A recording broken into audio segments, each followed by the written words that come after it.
तुमने किसी से कुछ कह दिया तो झगड़ा हो जाएगा। अच्छा बलराम बेटा, अगर ये नहीं मान रहा है तो तू बड़ा है, इनके संग में जा, देख कुछ झगड़ा न करे। मथुरा में कृष्ण बलराम प्रकट करते हैं। हृदय में यदि वासनाओं के माधुर्य के प्रति आकर्षण है तो मन मथुरा है, और जिसने वासनाओं को थूक कर दिया, त्याग दिया, उसी का नाम मथुरा है। वासनाओं को त्याग दे तो हमारा मन मथुरा है, और उसमें हृदय मथुरा बनाओगे तो गोविंद उसकी गली में जरूर आएगा, बिना बुलाए आएगा, क्योंकि आने की जगह अच्छी बन गई।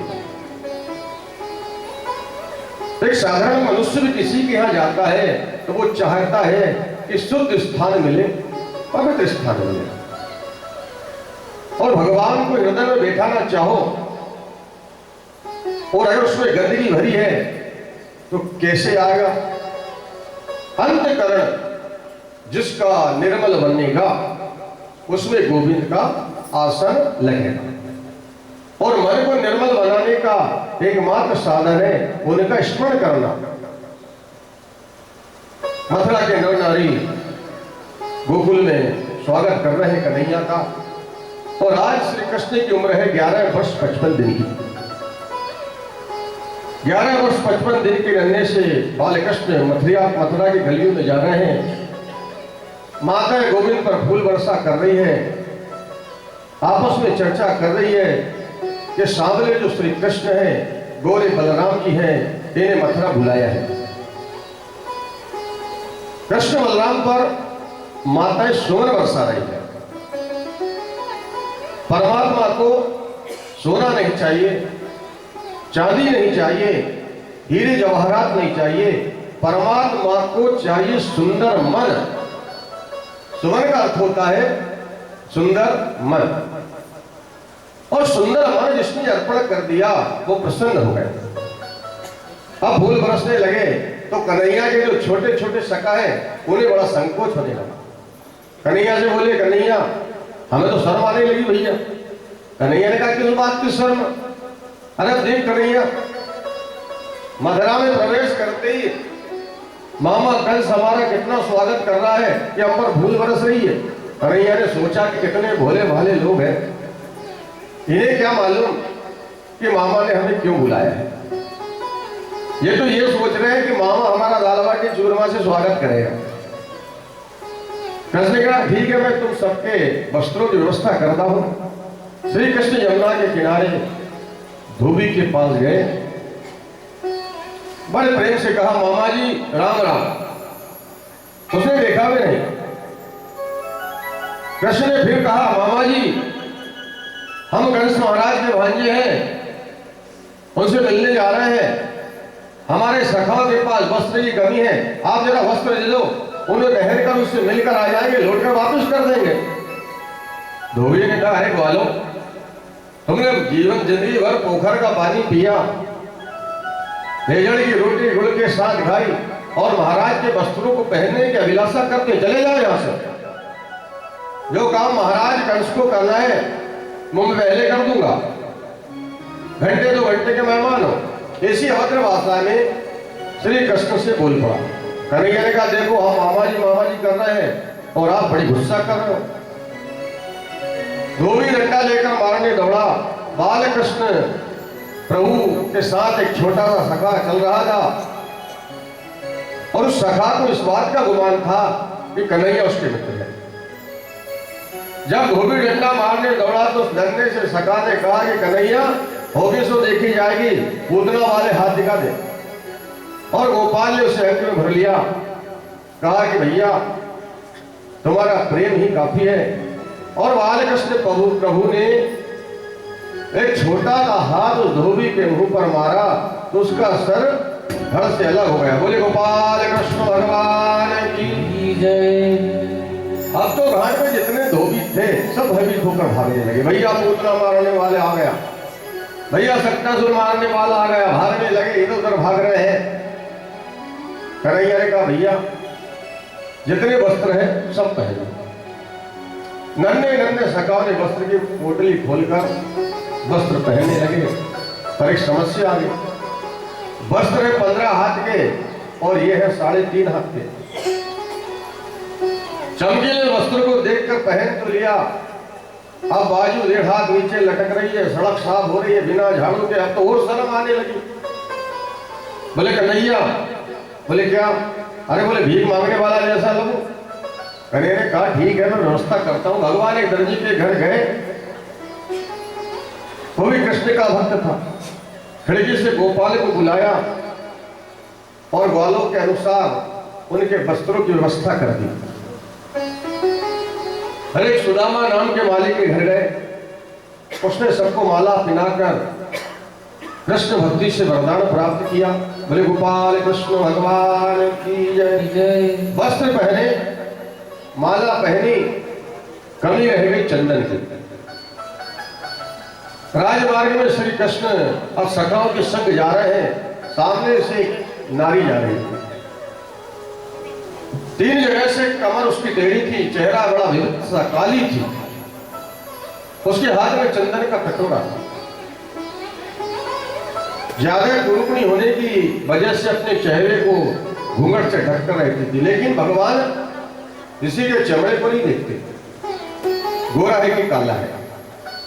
कृष्ण ये नहीं देखते कि आपने आभूषण क्या पहने हैं, वो तो आपके मन को पकड़ता है। संसार के शब्द कहलाने वाले लोग उस कुरूपणी नारी से बात करना ही पसंद नहीं करते थे।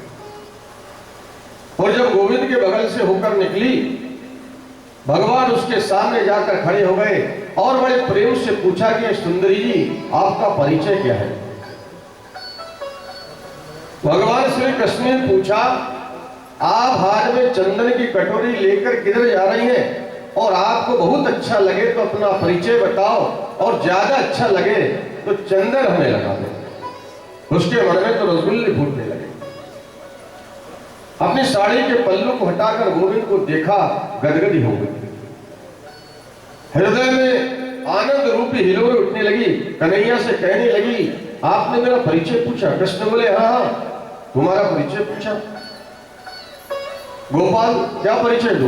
मैं कंस की दासी हूं, मेरा नाम सौरेंद्री है, लेकिन कमर 3 जगह से टूटी है, मेरा कोई नाम नहीं लेता, लोग मुझे कुब्जा कहते हैं, त्रिविका कहते हैं। गोपाल, मेरे जीवन का आज पहला दिन है, किसी ने मेरा नाम पूछा। दुनिया के लोगों ने कभी मेरा परिचय नहीं पूछा कि मैं कौन हूं। मेरे द्वारा घिसा हुआ चंदन महाराज कंस को बड़ा प्रिय लगता है, लेकिन आज मेरा मन कर रहा है ये चंदन आपको लगाऊं। क्या आप मेरे हाथ का घिसा हुआ चंदन स्वीकार करेंगे? कृष्ण ने कहा लगाओ ना। और उस त्रिविका ने कृष्ण के सखाओं को चंदन लगाया, बलराम जी को लगाया, और जैसे ही भगवान को लगाया, भगवान ने सोचा कि रंग की काली है, त्रिविका है, इसलिए लोग इससे बात करना पसंद नहीं करते। इसी को भी तो मानवीय गुणों से जीने का अधिकार प्राप्त होना चाहिए।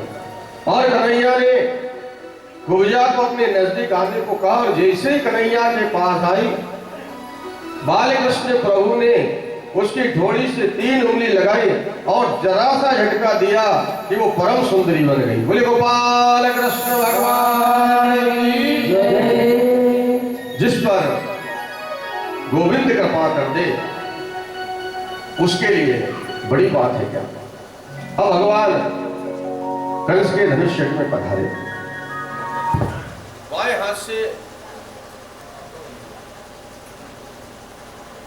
बाएं हाथ से प्रभु ने धनुष को उठाया, और जितनी देर में पलक गिरता है उतनी देर में धनुष को तोड़कर 2 टुकड़े कर दिए। बोले वृंदावन बिहारी लाल की जय हो। गोलिया पेड़ हाथी को मार दिया। कंस के पास समाचार गया, क्या किया महाराज, कृष्ण को आपने क्यों बुला लिया? उसने आपके धोबी को मार दिया, आपके दर्जे से कपड़े सिलवा लिए, आपके मालिक से माला पहन ली, कुब्जा से चंदन लगवा लिया, उसे परम सुंदरी बना दिया, और महाराज दुखद समाचार यह है कि जो धनुष शिवजी ने दिया था आपको और कहा था कि इस धनुष को कोई तोड़ेगा नहीं और जो तोड़ेगा वो तुम्हें छोड़ेगा नहीं। अब तो कंस को बहुत डर लगने लगा, उसे नींद नहीं आती, उसे स्वप्न में गधे पर अपनी सवारी दिखाई देती है, अनेक प्रकार के दुस्वप्न उसको दिखते हैं। सैनिकों ने कहा क्यों चिंता करते हो, बहुत बड़ी रणभूमि बनाई है, उसमें बड़े बड़े पहलवान मुश्तिक चारों कृष्ण बलराम को ललकारेंगे, पर आपकी आंखों के सामने हम दोनों को मार देंगे। विशाल रणभूमि तैयार है, एक तरफ माताएं विराजमान है, एक तरफ युवतियां विराजमान है, एक तरफ राजकुमार विराजमान है और एक तरफ वृद्ध पुरुष विराजमान है, संत महात्मा भी है, एक तरफ बड़े मल्ल पहलवान है। उन लोगों ने कहा महाराज कृष्ण बलराम आने वाले हैं, आपकी आंखों के सामने हम उन्हें मार देंगे। और कंस महाराज का सिंहासन बहुत ऊंचाई पर लगा है, सीढ़ियां चढ़कर दोनों भैया रणभूमि में प्रवेश कर रहे हैं। आचार्य सुखदेव इस झांकी का बहुत सुंदर वर्णन करते हैं, कहते हैं कि कृष्ण तो एक ही है, लाखों नर नारी बैठे हैं और आश्चर्य है कि एक ही कृष्ण सबको अलग अलग रूप में दिखाई देता है। बड़े बड़े मल्ल पहलवानों को पहलवानों के रूप में दिखाई देता है, नव युवतियों को कृष्ण कामदेव के समान सुंदर दिखाई देता है।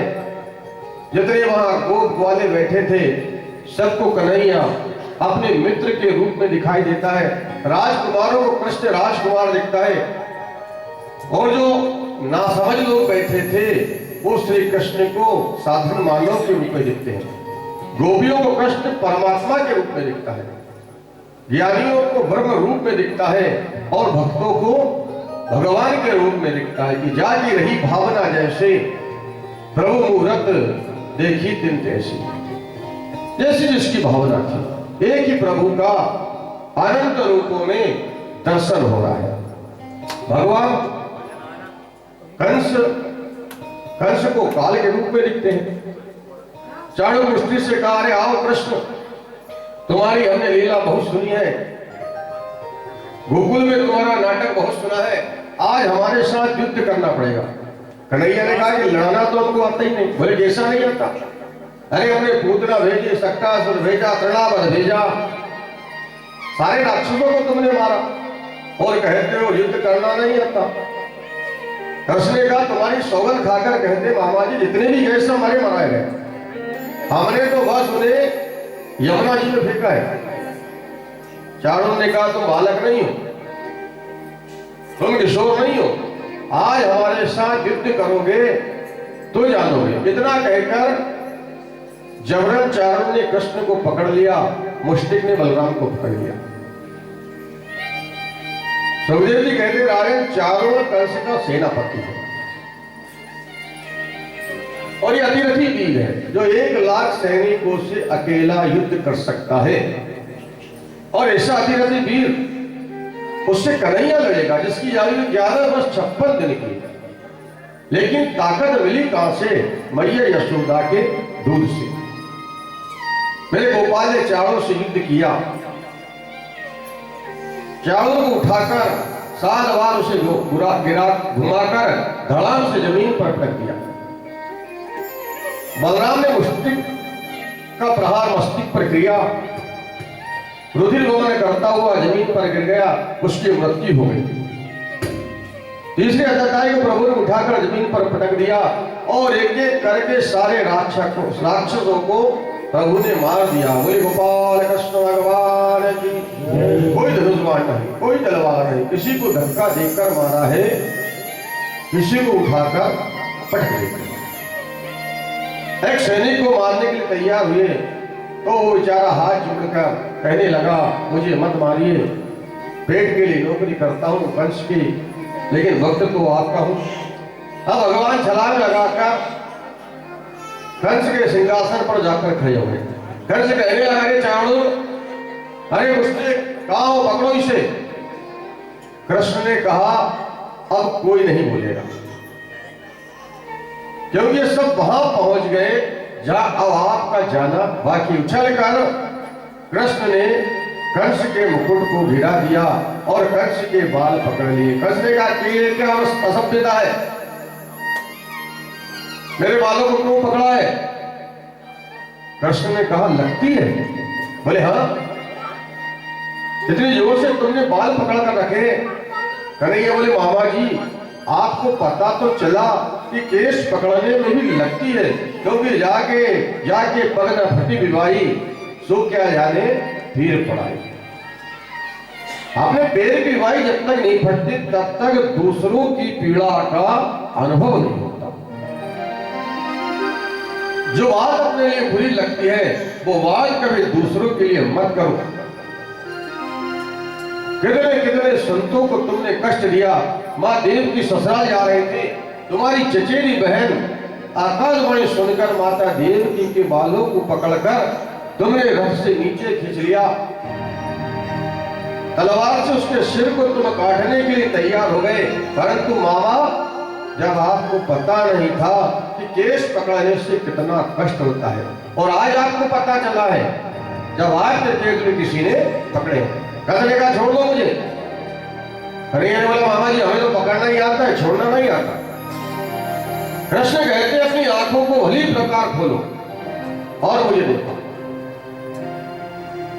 राम जी ने कभी ऐसा नहीं कहा। राम जी ने अपने जीवन में ये नहीं कहा कि मैं भगवान हूं, मेरे को देखो, मेरी शरण में आओ, मैं तुम्हें मुक्ति दूंगा। लेकिन श्री कृष्ण ने इस सच्चाई को जीवन में कभी छुपाया नहीं। तकरीबन 50,000 बार कृष्ण ने कहा कि मैं भगवान हूं, मेरी शरण में आओ, मैं तुम्हें मुक्ति दूंगा। इसलिए कंस को भी कहते हैं तुम मेरी ओर देखो। इसलिए सुंदर मृत्यु नहीं हो सकती, और हम जीवन भर यही प्रयास तो करते हैं कि अंत समय में बस गोविंद का दर्शन मिल जाए। तुम कितने भाग्यशाली हो मामा कि तुम्हारी अंतिम समय में मैं तुम्हारी आंखों के सामने खड़ा, मुझे अच्छी तरह देखो, मैं तुम्हें मुक्ति दूंगा, मैं तुम्हें मोक्ष प्रदान करूंगा। ऐसा कहने वाला ब्रह्म केवल एक है, कृष्ण, कि मेरे सामने आओ, मैं तुम्हें मुक्ति दूंगा। लेकिन सामने नहीं आओगे तो फिर मैं कुछ नहीं कर सकता। हजारों लोग देख रहे हैं। 35 वर्षों से कोई हंसा नहीं था। आसपास के गांव के नर नारियों को कंस ने हंसने नहीं दिया, और आज सब डर रहे हैं कि छोटा सा बालक कृष्ण इस महारथी वीर से अकेला बात कर रहा है। परंतु कन्हैया ने यशोदा का दूध पिया है। मेरे गोपाल ने उसको पकड़कर सीढ़ियों से नीचे गिरा दिया और कंस को मार दिया। बोले गोपाल कृष्ण भगवान की जय, वृंदावन बिहारी लाल की जय। इतना आनंद हुआ लोगों के मन में, सभी ने दौड़कर गोपाल को अंश में भर लिया, प्रेम हृदय हो गया। बोले गोपाल कृष्ण भगवान की जय।